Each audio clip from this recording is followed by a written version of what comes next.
আসসালামু আলাইকুম ওয়া রাহমাতুল্লাহি ওয়া বারাকাতুহু। সুপ্রিয় দর্শক ও শ্রোতাবৃন্দ, সকলকে আন্তরিক অভিনন্দন এবং শুভেচ্ছা জ্ঞাপন করছি আমাদের পবিত্র রমজান মাসের নিয়মিত আয়োজন পবিত্র কোরআনের আলো অনুষ্ঠানে যুক্ত হওয়ার জন্য। আজকে হচ্ছে পবিত্র রমজান মাসের দ্বিতীয় রমজান। আজকে আমরা আলোচনা করব রোজা এবং আধুনিক বিজ্ঞান প্রসঙ্গে। মহান আল্লাহ তাআলা আমাদের উপর পবিত্র রোজাকে ফরজ করেছেন।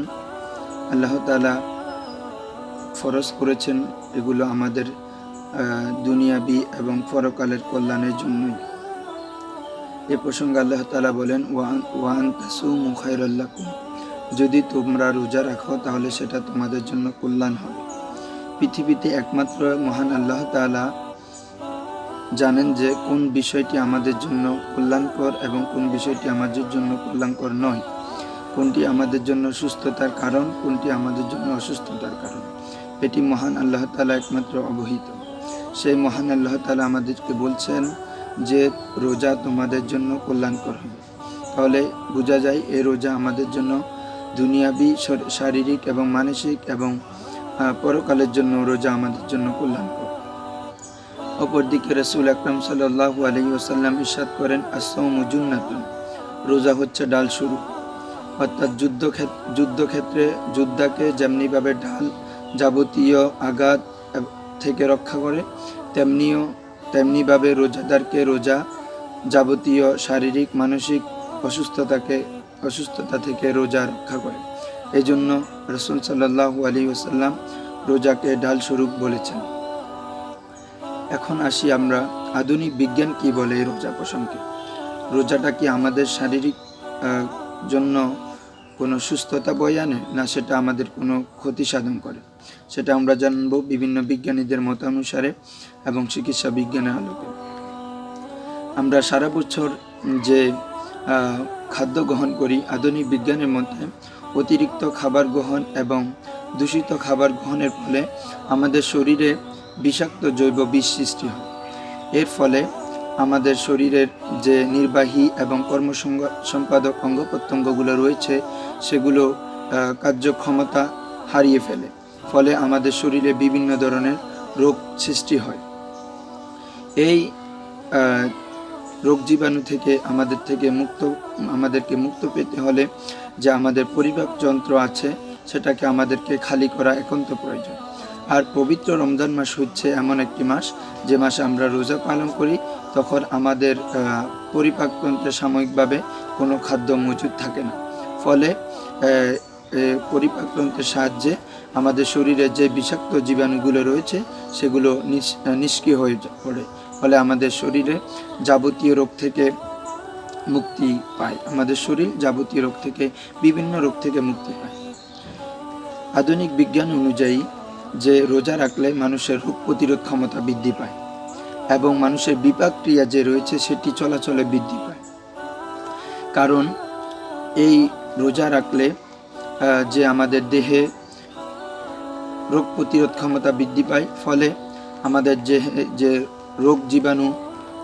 রোগ জীবাণুবর্ধক অন্ত্রগুলো রয়েছে সেগুলো ধ্বংস হয়ে যায়। ফলে আমাদের শরীর এবং মন সেটা নতুনভাবে সতেজ হয়ে যায়। এবং আধুনিক বিজ্ঞানের মতে যে কোলেস্টেরল মানব দেহের একটি একান্ত প্রয়োজনীয় লিপিড, যা দেহ কোষের পাতলা আবরণ তৈরিতে এবং হজমের পিত্তরসে ব্যবহৃত হয় এবং এটি স্নায়ুকে সুস্থ এবং নিরাপদ রাখতে খুবই সাহায্য করে এবং এটি শরীরের অ্যান্ড্রোজেন এবং ইস্ট্রোজেন নামক দুইটি প্রজনন হরমোন তৈরিতে এর প্রধান ভূমিকা পালন করে। কিন্তু এই কোলেস্টেরল যদি আমাদের শরীরে অতিমাত্রায় দেখা দেয়, তখন মানুষ উচ্চ রক্তচাপজনিত এবং হৃদরোগ জনিত বিভিন্ন রোগে আক্রান্ত হয়ে মানুষ মৃত্যুর মুখে ঢলে পড়ে। যদি আধুনিক বিজ্ঞান অনুযায়ী যদি আমরা পবিত্র রমজান মাসের যে রোজা রাখি এবং পরিমিত খাবার গ্রহণ এবং রমজান মাসের অতিরিক্ত নামাজ এই কোলেস্টেরলের চাপ কমাতে আমাদের খুবই গুরুত্বপূর্ণ ভূমিকা পালন করে। এই রমজানের রোজা পালনের মাধ্যমে আধুনিক বিজ্ঞান মতে যে একটি বিখ্যাত বই রয়েছে যে সায়েন্স কলস ফর ফাস্টিং, অর্থাৎ বিজ্ঞান রোজার দিকে আহ্বান করে, এমন ধরনের একটি গ্রন্থও রয়েছে। এই গ্রন্থে বলা হয়েছে after a fast properly taken the body is literally born afresh, অর্থাৎ ভালোভাবে রোজা গ্রহণের মাধ্যমে যদি রোজা রাখা হয় তাহলে মনে হবে যে আপনার শরীর নবভাবে জন্মগ্রহণ করেছে। এবং বিখ্যাত বিজ্ঞানী ম্যাকফ্যাডেন বলেন, the longer fast taken the greater become his intellectual power. যে ব্যক্তি দীর্ঘ সময় রোজা রাখবে তার যে বুদ্ধিভিত্তিক একটা উৎকর্ষতা চলে আসবে, বুদ্ধির মধ্যে খুবই তার মেধা বৃদ্ধি পাবে। এই ধরনের বিজ্ঞান আমাদেরকে রোজার বিভিন্ন ধরনের উপকারিতা বর্ণনা করে। সব দিক থেকে বলা যায় এই রোজাটা হচ্ছে পরিপূর্ণ বিজ্ঞানসম্মত এবং স্বাস্থ্যসম্মত, এবং এটি আমাদের স্বাস্থ্যের জন্য খুবই উপকারী। বিখ্যাত বিজ্ঞানী মুসলিম বিজ্ঞানী ইবনে সিনাও তিনি তার রোগীদেরকে 3 সপ্তাহ পর্যন্ত উপবাস থাকার মানে রোজা রাখার জন্য তিনি এরকম নির্দেশ দিতেন। এ থেকে বোঝা যায় রোজা আমাদের শরীরের জন্য খুবই উপকারী এবং ফলপ্রসূ, এবং পবিত্র কোরআনও এবং আল্লাহ রসুল সাল্লাল্লাহু আলাইহি ওয়াসাল্লাম হাদিস সম্মত, সেটা আমাদের শারীরিক এবং মানসিক এবং পরকালের জন্য আমাদের জন্য খুব উপকারী। তাই বোঝা যায় রোজা হচ্ছে বিজ্ঞানসম্মত।